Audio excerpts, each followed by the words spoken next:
মনসামঙ্গল হল বাংলা মঙ্গল কাব্যের অন্যতম প্রধান কাব্য, যা সর্পদেবী মনসার মাহাত্ম্য ও পূজা প্রচারের কাহিনী বর্ণনা করে।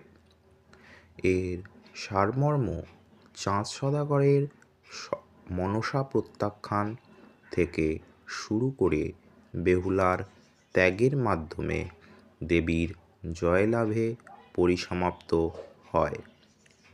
শিবের বিন্দু থেকে মনসার জন্ম হয় এবং চণ্ডীর সঙ্গে তার বিবাদের পর দেবসমাজে স্বীকৃতি লাভ করেন।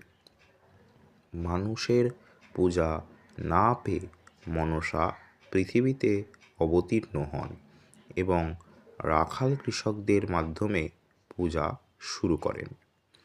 চাঁদ সওদাগরের প্রতিরোধ।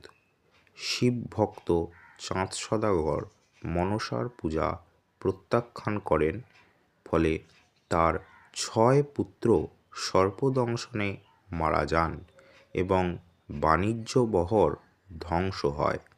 স্ত্রী সনকা গোপনে পূজা করে লক্ষিন্দর নামে পুত্র লাভ করেন, যার বিয়ে হয় বেহুলার সঙ্গে।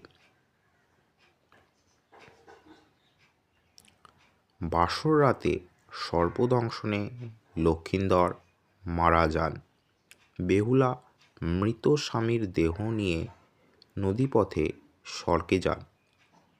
বিপদ অতিক্রম করে নেতা ধোপানির সাহায্যে দেবতাদের তুষ্ট করেন।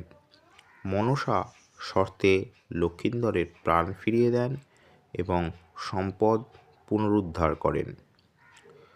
চাঁদ সওদাগর অনিচ্ছা সত্ত্বেও বেহুলার অনুরোধে মনসার পুজো করেন, যা পৃথিবীতে দেবীর পুজো প্রতিষ্ঠিত হতে সাহায্য করে।